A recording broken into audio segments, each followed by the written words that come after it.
Shri Kanakadurga జ్యోతిషాలయం phone ద్వారా జ్యోతిష్యం చెప్పబడును. కుటుంబ సమస్యలు, వ్యాపార సమస్యలు, భార్యాభర్తల సమస్యలు, ఆరోగ్య సమస్యలు, సంతాన సమస్యలు, కోర్టు సమస్యలు, ఇలా మీరు ఎన్నో సమస్యలతో బాధపడుతున్నారా? ఒక్కసారి మా గురువు గారిని సంప్రదించండి. గురూజీ శివశక్తిరాజు. Phone number 9764639967. 100% స్త్రీ పురుష వశీకరణం చేయబడును. ధారాళంగా ఏడుస్తారు మీరు. ఏం జరగబోతుంది ఈ రోజున? ఎటువంటి ఫలితాలు అయితే కలగబోతున్నాయి? తదితర అన్ని వివరాలు కూడా వీడియోలో తెలుసుకుందాము. వీడియో మీకు నచ్చితే తప్పకుండా లైక్ చేయండి. మీ లైక్ మాకెంతో సపోర్ట్ అండ్ ఎంకరేజ్మెంట్ గా ఉంటుంది. ఇక ఆలస్యం అనేది ఏ మాత్రము కూడా లేకుండా మనం ఈ వీడియోలోకి వచ్చేద్దాము. ముందుగా వీరి గురించి తెలుసుకోవడం చాలా ముఖ్యమండి. ఎందుకంటే లక్ష్మీదేవి స్వరూపులు ఈ రాశి జాతకులు. ఎదుటి వారిని కష్టాలలో ఆదుకోవడం, సాయం చేయడం, మంచి మనస్సుతో మాట్లాడడం, నవ్వులు వారి మోము మీద ఎంత కష్టమైనా ఎట్టి పరిస్థితుల్లో ఉన్నా కూడా పోయించడం, ఎదుటి వారి కష్టాలకు ఆపన్న హస్తాన్ని అందించడం, అంతేకాకుండా నేను ఉన్నాను అంటూ భరోసా ఇవ్వడం, అందరి మంచి కోరుకోవడం, త్వరగా పరిచయస్కులైనా పాత పరిచయస్కులైనా చక్కగా పొందికగా మాట్లాడడం ఈ రాశి జాతకుల నైజము. మేలు చేసిన వారిని జన్మలో ఇక మరచిపోరు. కొత్త వారిని, పాతవారిని అందరినీ కూడా ఒకేలాగా చూస్తారు. ఎవరికి ఇవ్వాల్సిన గుర్తింపు వారికి ఇస్తూ ఉంటారు. కానీ కొన్నిసార్లు మనోచాంచల్యత ఎక్కువ ఉంటుంది. మాట విషయంలో అప్రమత్తత ఈ రోజున అయితే చాలా అత్యవసరము. ఎవరికైనా మాట ఇచ్చే విషయంలో, ఎవరి మాట అయినా సరే వినే విషయంలో, మీరు మాట్లాడే విషయంలో కూడా ఈ రోజున తగిన జాగ్రత్త తప్పక తీసుకోండి. ఎప్పుడూ కూడా ఖాళీగా కనిపించరు వీరు. ఏదైనా సాధించాలి అనే పట్టుదల మాత్రం అత్యధికంగా ఉంటుంది. అయితే ముఖ్యంగా ధనుసు రాశి వారి జాతకులు ఈ రోజు దినఫలాల ప్రకారం చూస్తే గనక ఖచ్చితంగా ధారాళంగా ఏడుస్తారు. ముఖ్యంగా రాత్రి 9:25 తర్వాత ఒక పెద్ద అశుభవార్త ఫోన్ ద్వారా వినబోతున్నారు. ఏ ఆదాయ మార్గం ద్వారా అయితే ఈ రాశి జాతకులు డబ్బు సంపాదిస్తూ ఉన్నారో అందులకు సంబంధించిన ఒక అతిపెద్ద నష్టపూరితమైన వార్తను వినిపించబోతున్నారు ఒకరు. వారు మాట్లాడుతూ మీకు ఏదో కష్టం జరిగింది అన్నట్లుగా సానుభూతి తెలియచేస్తారు. కానీ వారి మనసులో మాత్రం ఖచ్చితంగా సంతోషమే ఉంటుంది. ఇది మనుషుల యొక్క స్వభావము. ఎలా ఉంటుందంటే మనం బాగుపడకపోయినా పర్వాలేదు, ఎదుటి వారు మాత్రం బాగుపడకూడదు. మనకి నష్టం కలిగినా పర్వాలేదు, ఎదుటి వారికి నష్టం కలగాలి. ఉన్నత స్థితికి ఎవ్వరూ రాకూడదు. నాతో పాటుగా అందరూ నష్టాలు అనుభవించాలి, కష్టంలోనే కూరుకొని ఉండాలి అని ఎప్పుడూ అనుకుంటూ ఉంటారు. అందులకే ఈ రాశి జాతకులకు నరదృష్టి అమితంగా ఉంటుంది. కానీ ఈ రాశి జాతకులు అందరినీ గుడ్డిగా నమ్మేసి అన్ని విషయాలు చెప్పడమే ఈ రోజున ఇత్యాది పరిస్థితులకు మూల కారణము. ఈ రోజున స్నేహితులు కానీ, బంధువులు కానీ, కుటుంబీకులు కానీ, వ్యాపార సంబంధిత భాగస్వామ్యులు కానీ, సహోద్యోగులు కానీ మీ యొక్క కష్టానికి ప్రతిఫలితం కలగకుండా ఎంతగానో శ్రమించి సంతోషిస్తూ బయటికి మాత్రం దుఃఖిస్తూ ఈ యొక్క వార్తను మీకు తెలియపరుస్తారు. ఈ యొక్క వార్త మిమ్మల్ని ధారాళంగా గుండెలు అవిసేలాగా బాధపడేలాగా చేస్తోంది. గుండెల్ని పిండేసే వార్త. కానీ వారికి మాత్రం అలా ఉండదు. ఎప్పుడైనా కూడాను మన కష్టం మనకి మాత్రమే తెలుసును.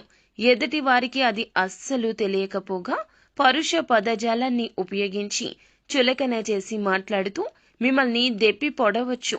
కానీ మీరు మాత్రం నిరాశ చెందొద్దు. పరిస్థితి అనుకూలంగా లేదు కావున ఇలా జరిగింది, కానీ భగవంతుడు మాత్రం మీ పైనే, మీ వైపే ఉన్నాడంటూ గుర్తుంచుకోండి. ఆశ్చర్యకర కార్యాలు తప్పక భగవంతుడు చేస్తూనే ఉంటాడు. దానికి కాలం కలిసి రావాలి. భగవంతునికి అసాధ్యమైంది ఏదీనూ లేదు కదా. ఈ రోజున కష్టం జరిగింది, ఇది ఒక పరీక్షగా భావిస్తూ మీ యొక్క తప్పులు తెలుసుకుని ముందుకు వెళ్లే ప్రయత్నం చేయాలంటూ నెమరు వేసుకోండి. ఏదో తెలిసి తెలియక చేసినటువంటి తప్పిదం మూలంగా ఇటువంటి శిక్ష మీకు పడిందంటూ పశ్చాత్తాపపడండి. అంతేకాని నిరాశ నిస్పృహలతో ఇక నా జీవితం ఇక్కడే ఆగిపోయింది అనుకుంటే జీవితంలో ముందుకి ఎలా సాగగలరు? భవిష్యత్తు గురించి ఆలోచించకుండా గతంలో జరిగిన తప్పిదాల గురించి ఆలోచిస్తే భవిష్యత్తులో మీరు ఏమీ సాధించలేరు. అది మీ బాధే కాదండి, మీ కుటుంబ సభ్యుల బాధ కూడా, మీ జీవిత భాగస్వామి బాధ కూడా. మీ యొక్క బాధను చూసి వారు తల్లడిల్లిపోతారు. ఈ యొక్క విషయాన్ని మీరు గ్రహించలేకపోతున్నారు. ఎప్పుడు కూడా మనకు మనసు చెప్పింది మనం వినకూడదు. మన మనసు ఏదైనా చెప్తుంది, కన్ను వెళ్ళిన చోటికి కాలు వెళ్ళకూడదంటూ మన పెద్దవారు ఎప్పటికప్పుడు చెప్తూనే ఉంటారు. కానీ మీరు ఏం చేస్తున్నారు అంటే అందరినీ గుడ్డిగా నమ్మేస్తున్నారు. ఎవరు ఏది చెప్పినా మంచికే అని భావిస్తున్నారు. వారు చేసే మాయలో పడిపోతున్నారు. ఇకనైనా ఆ మాయలో పడకుండా అప్రమత్తంగా ఉండండి. ఎప్పుడైనా మనం మేలు కోరుకునేది మన కుటుంబీకులు మాత్రమే. జీవిత భాగస్వామి, కన్న తల్లిదండ్రులు, సంతానం మాత్రమే మన యొక్క కష్టానికి విలువనిస్తారు. మిగతా ఎవరైనా కష్టానికి ప్రతిఫలితం రాకూడదంటూ లోపల 100 దండాలు పెట్టుకుంటారు. అయితే మీకు ఉన్న కీలక ఆదాయ మార్గం అది ఉద్యోగం కావచ్చు, వ్యాపారం కావచ్చు.